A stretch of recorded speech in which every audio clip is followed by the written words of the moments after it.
Hello everybody, this is Tim here again, here with another movie review. This time I just saw the film Glass. I figured I'd go ahead and post my review for that right now, since I just recently got done watching the film. I just gotta say, this movie has like a 30-something percent or 40-something percent on Rotten Tomatoes? That's disgraceful. This is awesome. This was an awesome film. It's not perfect, but it's an awesome film. I guess some people from the trailers just expected like an explosive comic book type film or something. I don't get it. This film is perfectly in tone with the other two films in terms of style. The only difference here is it's even more of a comic book type film. Um, I was totally fine with the plot line that they chose to go with forward within this movie. I don't get how someone could hate this flick if you're a fan of the other two. I honestly don't. And maybe it's not the people who are fans of the other two that are hating it, it's just kind of the mainstream. But whatever. I mean, if you don't like the film, you don't like the film, that's fine. But like 30 or 40 critic rating when the reboot of Ghostbusters has a 70 something, that's a joke. That is a joke. But yeah, the beginning of this film starts off with, it's pretty much the first half of the movie felt like an Unbreakable sequel. Starts off with Bruce Willis's character friggin' whooping ass and taking names and taking out bad guys, and he is with his son who is like talking to him in an earpiece, and he's going out and taking out criminals. It's just really cool. It reminds me of like the whole Batman and Oracle type thing from the comics. And of course, he ends up finding James McAvoy's character, taking off pretty much from the direct end of Split. He goes after James McAvoy's character. They have a really cool fight. He saves these cheerleaders. One of them gets hit with a table, which is pretty funny. Hold on a minute, let me just adjust my camera here. Sorry, but one of them ends up getting hit with a table, which was pretty funny. But the fight scene between him and James McAvoy is awesome. It's great. It's a great fight. Like when they get in a fight and James McAvoy throws the table at Bruce Willis, but he catches it. And he's like literally unbreakable. And he throws it back at James McAvoy, and he catches it. And when they get into a fight, it seems like even though James McAvoy's character puts up a hell of an effort, that Bruce Willis' character literally has an advantage because he's literally unbreakable. How can you defeat a guy who's completely 100% invulnerable? You can't. You can't. The only weakness is water. If you ain't got no water around, you're fucked. Unless you, I guess, piss on him. I don't know. You're screwed. There's no other way to beat him. You have no chance of winning. So they get into a fight and they end up jumping out a window, and these people show up, psychiatrists and like a police force, and Bruce Willis has a chance to get away, and he decides to give himself up because the woman is like, you could get away, but you'd have to hurt, all these innocent people or whatever, and so he's like, I surrender, basically. And so he goes in there, and one thing is like Anna Taylor-Joy and stuff from Split and everything, and the mom from Unbreakable who played Elijah's mom, Mr. Glass. Those types of characters, they don't get a tremendous amount of screen time here. Those two don't. But what they did get, I thought it was extremely meaningful and important to the plot. I mean, it's not really their movie. It's these other three characters' movie. It's actually Mr. Glass's movie by then. But it's their movie. It's not these three's movie. So they were in there just enough for me. I didn't have a problem with it. I guess if you wanted like Split 2 instead of the Glass movie, then you might be pissed off. But yeah, for me, I thought it was fine. But yeah, the first like whole half of this movie plays like Unbreakable sequel. I heard some people complain that Bruce Willis wasn't in the movie a lot. I thought he was in it just fine. Like later on in the movie, I did start to miss him a little bit when it was more focused on Mr. Glass and the Horde. But at the same time, though, it wasn't like he like vanished for 90% of the movie. The dude was in plenty of the movie. One problem I will say is I wanted a little bit more interaction between him and Samuel Jackson. That would have been fine. I do feel like they could have done a little bit more with that. But James McAvoy's character is the standout, brilliant one here. He has to get a little bit more screen time, no matter what, because the dude has 24 freaking personalities. You can't do a movie about a guy with 24 personalities and not give him enough screen time to develop them. It's impossible. You have no choice. And so they're all in the nut house, and I just love how the movie's called Glass, but Samuel Jackson's character doesn't really do anything for the longest time because he's like catatonic, and it like builds it up and builds it up, and it's just like in the back, where it's like, he's masterminding something because they keep talking about how he's the mastermind and everything, and you just get the idea that that SOB is up to something. And of course, by partway through it, that he has been sneaking out of the different his cell and everything, and going to different places and rigging stuff. And the movie like keeps hinting at it, which I really liked and thought was really clever. Some of Sarah Paulson's character, who's from American Horror Story, I believe. A lot of people like that show. I've never watched it. She was a little annoying sometimes because, or at least, well, she was annoying for me at least one time. Other times, some of the stuff she came up with did sound like complete total bullshit. She's like she's talking to Bruce Willis' character David Dunn from Unbreakable. She's like, you could be a mentalist. Maybe that's how you project stuff and know where people are, or who's good and who's bad. And it's like, that doesn't really make sense. It's like maybe he can pick up, like, vibes off the looks of people's clothes and stuff, or blood. Like if somebody has a blood droplet on their shirt, maybe he can connect that to like multiple different things and stuff. It's just like a wild conspiracy theory that makes no sense. Some of the stuff she was spouting was kind of bullshit, but other stuff that she came up with and would say would make sense as to why maybe they aren't really, comic book characters. And I just love the whole vibe of this movie about how Samuel Jackson wants to prove his main thing that he's been wanting to prove since Unbreakable is that he is not a mistake in life, that he has a reason to exist in this world, and he has a place. And I love that. And by the halfway through the movie, Bruce Willis can't escape from his cell because these water things are like rigged up in their hoses, and if he tries to get out of there, they'll spray him down because his weakness is water, of course, duh. If you've seen Unbreakable, which I highly recommend you see Unbreakable and Split before you see this, otherwise you will have no idea what the hell's going on. You may not have to see Unbreakable, but you should at least see Split, otherwise you will be totally lost. But eventually Samuel Jackson's character goes in there and he wants to team up with the Horde so he can break out of there. He tells everybody that he wants to pretty much go to this big grand opening of this tower and blow it up. And he wants his Bruce Willis character to go stop him, so he'll fight with the Horde, the Beast, James McAvoy's character. And everybody will see that these comic book superhero type people are real, that it is real, and they will no longer be oppressed. And so they want to go do that. But what I love about this is how James McAvoy plays it, how he's like mentally, he starts becoming convinced that he really may not have superpowers, like the Beast may just be a figment thing, and that causes it to actually lose power. And I loved how like he played it with how some of the personalities are in league with the Beast, and some of them are in league with Kevin, and some of them don't like the killing and stuff like that and don't want anything to do with it, and they would just keep swapping back and forth. It was really neat. James McAvoy does a great job here. He is the standout of the movie, but the guy's playing 24 different personalities. No, it doesn't matter how good the other performances are. A dude playing 24 personalities, if he's great at it, 24 different people at the same time, the dude's going to steal the movie. That's just it. There's no other way to it.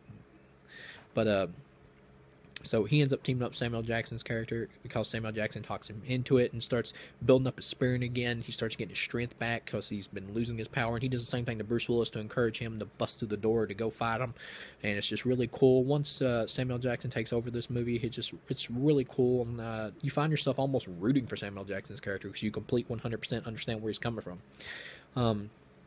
But by the end of the movie, they're broke out of there, and one thing I really like is like when they're breaking out of there, he's like convincing him and the Beast are like talking, and the different personalities are talking to Mr. Glass at the same time, Samuel Jackson's character, and it's like the Beast wants you to roll forward or whatever while he fights these guards, and it was just really neat seeing them interact with each other. And while he's doing that, you got like the background behind Samuel Jackson while he's coming forward in his wheelchair of him duking it out with these guards. Really cool shot, well shot action.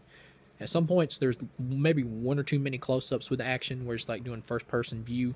That get a little much at times, but never really like brought the movie down for me. It was just like after a little bit, I was like, "Come on, let me see a little bit more of the action." And then when you got to it, it's like, "Oh, cool!" It's like you're losing me. Oh, snap! You got me right back. You know what I'm saying? But yeah, and so he gets out of there, and Bruce Willis grabs his freaking poncho type raincoat thing he's got, and he goes by like the overseer in here. And I really love the opening of this because it's like these punk kids are like going around just punching people so they can make YouTube videos out of it and get hits. And Bruce Willis shows up and beats the shit out of them. That was funny. You get to the end of the movie, and they're all duking out in the parking lot, and pretty much, even though it's a pretty close to a standstill fight between James McAvoy's character and Bruce Willis' character has the edge between the two because he's always able to, from what it seems like, to outstrength him or just outmatch him just slightly at the end of each thing because the dude is literally unbreakable. He can rise to any limit. So Samuel Jackson's like, use water, it's his weakness. I thought that was funny. So he throws him into the tank with all the water in it that was pumping it into his room to keep him locked up in there, his cell. I mean, Another thing that kind of annoyed me is their cells like right across from each other. That's pretty much a movie thing. That's not something they would do in real life.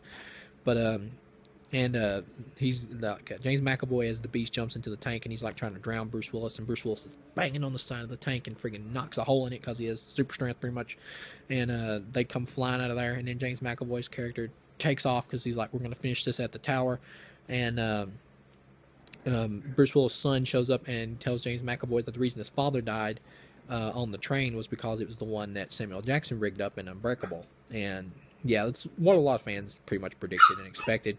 So it's not a super big twist, but the way they play it is so well done that it was impactful. And he tells him that, and so he kills Mr. Glass by like punching him and crushing his shoulder, and he falls out down on his knees, and it looked like it hurt like hell when he hit his knees, and he falls over and he's bleeding out his mouth and everything. Really great acting by Samuel Jackson. And Samuel Jackson's like mom is like coming over there to him, and he's like, I did it, Mom, and she's like, I still love you and everything. You felt really sorry for Samuel Jackson in this movie. And then Anna Taylor-Joy comes up because it turns out she's the Beast's weakness, and whenever she touches Kevin or whatever, Kevin Wendell Crumb, James McAvoy's character, the Beast will fade away and his regular personality will come back. She's pretty much his kryptonite, and he comes back out of it, and you just feel really sorry for him, and once the SWAT team shoots him down, and he's sitting there bleeding out pretty much, and you get an epic death scene where all the personalities are dying. They're all saying different shit, and it gets down to like the last one, and it's like the last one is telling Anna Taylor-Joy or whatever, don't let them convince you you're lesser or whatever, and it's just really epic and sad. And I'll admit I was crying like a bitch by the end of this movie, because, you know, big much spoiler, of course, Bruce Willis, Samuel Jackson, James McAvoy, they all three die here. This is the conclusion of a trilogy. They all three die here. Bruce Willis' character was weakened by the water because he consumed so much of it when he was in the big tank. And so after that, while he's weakened, these police guards show up to him and drown him in this water after he's been weakened. So that's how they're able to hold him down into the water and drown him. And while he's doing that, he grabs Sarah Paulson character's hand because she wants him to take her hand. And you basically see the quote-unquote first twist of the movie, that she's a member of a secret society, pretty much, of yuppies who want to kill all these mutant-type people who have powers like comic book characters, or oppress them and make them normal like them. And if they can't do... That's the humane thing that they want to do. And if they can't do that, then they'll kill you. But,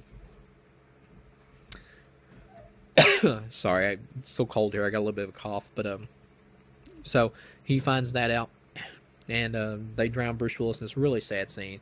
And then she comes up to Samuel Jackson's character, and she's like, you were right about everything. And as he's dying or whatever, his mom comes up to him, and he's like, I was right, Mama. I wasn't a mistake. And I cried like a bitch at the end of this movie. As all three of them die, they get really epic deaths and really sad. It's just really well filmed. Some of the best directing that Shyamalan's done in a long time. I mean, emotion-wise, this is the best I've seen him do since Unbreakable. But, and then after that, you get to this quote-unquote second twist of the movie. Samuel Jackson has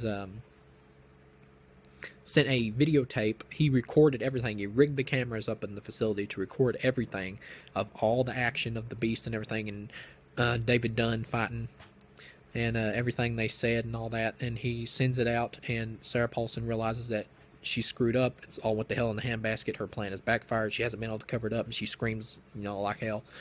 And I thought she did a good job in the film. She wasn't great. The other three were definitely better than her. This is the best acting Bruce Willis has done in the last 20 movies I've seen him in, honest to God.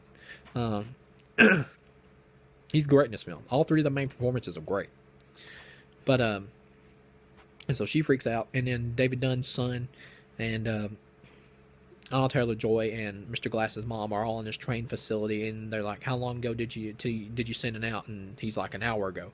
And everybody's getting it on their phones, and it's showing it on like national television. No, everybody knows that these superhumans are real.